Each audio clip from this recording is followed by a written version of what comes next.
विचारते ना की तुझी परीक्षा नंतर घेता येते का बघा, कारण माझी खूप इच्छा होती बाळा तू आमच्या सोबत यावंस. तू आला असतास ना तर खूप छान वाटलं असतं. अगं आई, असं काय बोलत असतेस तू?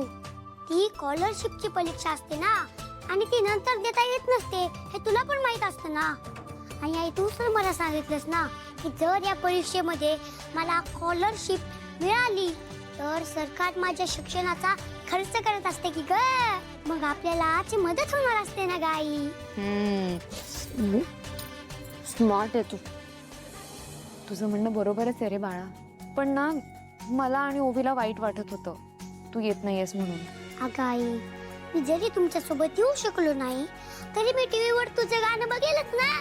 ते टीव्हीवर बघशीलच, पण तू प्रत्यक्षात आला असतास तर मज्जा केली असती ना आपण. असो, हरकत नाही, इथे बस. मी काय म्हणते, मी नसताना सुपर हिरोला अजिबात त्रास द्यायचा नाही आणि दिवसभर दोघे फिरत बसू नका फक्त. आई, आमचं सगळं प्लॅनिंग आधीपासून ठरलं असतं बघ. माझा पेपर संपल्यानंतर काय करायचं, कुठे जायचं, ते आम्ही आधीच प्लॅनिंग केलं असतं. हो? कुठे जाणार आहात मला पण सांगा ना. तुला कशाला सांगू, ते आमचं बॉय सिक्रेट असतं म्हणतो मी. चांगलं आहे तुमचं. मी जाते स्वयंपाकाची तयारी करायला. मॅम मॅम प्लीज शांत व्हा मॅम, प्लीज शांत व्हा. समजून घ्या तुम्ही. का झालं मला नाही समजत आहे मॅम. अच्छा, फोनवर मला का सांगितलंस तू? हा, का सांगितलंस की सावलीला हे टेंडर मिळणार नाहीये, मला मिळणार आहे? का खोटी आश्वासनं दिलीस? मॅम माझा बोलण्याचा उद्देश तसा नव्हता. मी ज्यावेळी त्यांना कॉल केला त्यावेळी तो फायनल रिझल्ट लागला नव्हता आणि माझं ऐकून घ्यायच्या आधीच तुम्ही त्यांना कॉल केलात आणि आणि आणि त्यानंतर सगळी बाजीच पलटली मॅडम. बाजी मी लावली होती, तुझ्यावर पैसे लावले होते ना मी. मग हा निकाल माझ्या बाजूने का नाही लागला? मुळात त्या सावलीला कॉन्ट्रॅक्ट मिळालंच कसं? असं कुठलं फॅक्टर होतं, की ज्याच्यात मी सावलीपेक्षा कमी पडले? हां, मी आताच चौकशी केली आहे. पॅनलचं असं म्हणणं आहे की सावलीने कोणतीही अट न ठेवता विठ्ठलाची सेवा म्हणून हे काम मोफत स्वीकारलंय. मग मी कुठे पैसे मागितले होते? मी सुद्धा हा कार्यक्रम मोफतच करायचं ठरवलं होतं, तरीही मला नाकारलं आणि त्या सावलीचं टेंडर एक्सेप्ट केलं. कशासाठी? पण मॅडम, सावलीचं आणि जे विठ्ठलाचं नातं आहे ते त्यांना भावलंय आणि तिचं ते निस्वार्थ विठ्ठलावरचं प्रेम बघता आणि काय आणि आणि आणि मॅम तुमचा इतिहास आड आला. माझा इतिहास?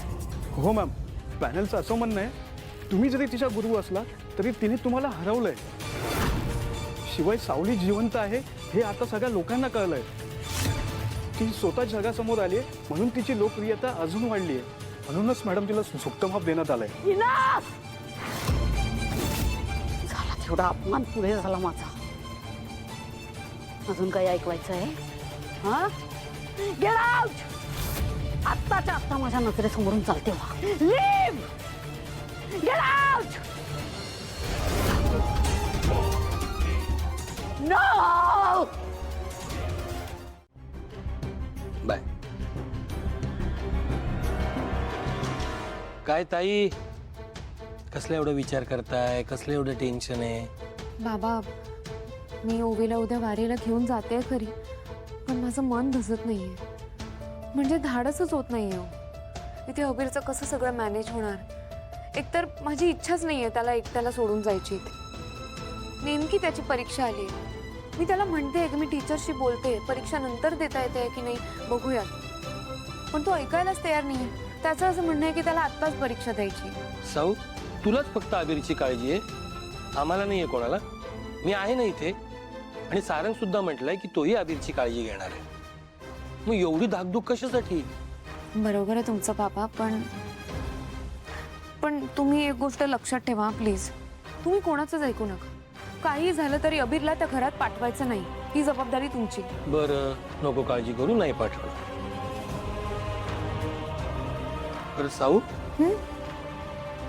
मला सांग, तू सारंगला कल्पना का देत नाहीयेस की त्याच्याच घरची माणसं अबीरच्या जीवावर उठली आहेत म्हणून?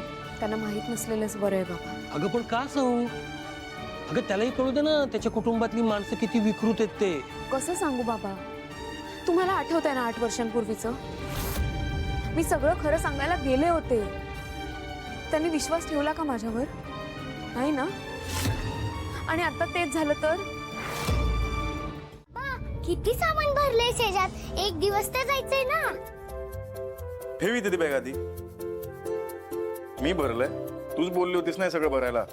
ही काय? आणि एक दिवस कुठे? 2 दिवस चाललीस तू. कसं काय? उद्या तू निघणार असतो 1 दिवस. हा, आणि कार्यक्रम कधी आहे? परवा. परवाचा 1 दिवस झाले ना 2 दिवस. वा बाबा, किती भारी डोकं चालतंय रे तुझं. मग ओवी मॅडम झाली का तयारी? झाली एकदाची. बापरे काय खुश आहेत मॅडम. झालं ना मनासारखं तुझ्या? हो काकू, आता मी सावली डीजे सोबत खूप फिरणार. फिरणार आहेस? तिकडे काय फिरायला चालली आहेस की गायला चालली आहेस? माहितीये मला. माहितीये काय, खूप लोकांसमोर गायचंय तुला. ये इकडे, कुठे? इकडे ये. तुझी दृष्ट काढूया. आल्या गेल्याची, चांगल्या वाईटाची, आतल्याची, बाहेरच्यांची, कोणाची नजर नको लागायला माझ्या बाळाला. काकू, म्हणजे खूप छान होणार ना माझं गाणं. म्हणजे होणारच ना. हुशार आहे माझं बाळ. चला झोपायची तयारी करा आता. चला उशीर झालाय खूप. काकू, एक महत्वाची गोष्ट विसरलीस. महत्वाची गोष्ट कोणती ग? खूप इम्पॉर्टंट आहे, सांग सांग. हुशार असा तू. चल चल. एक मिनिट, मला नाही सांगणार. बाबा, मी तुला नाही सांगणार, तू तेवढा हुशार नाहीयेस.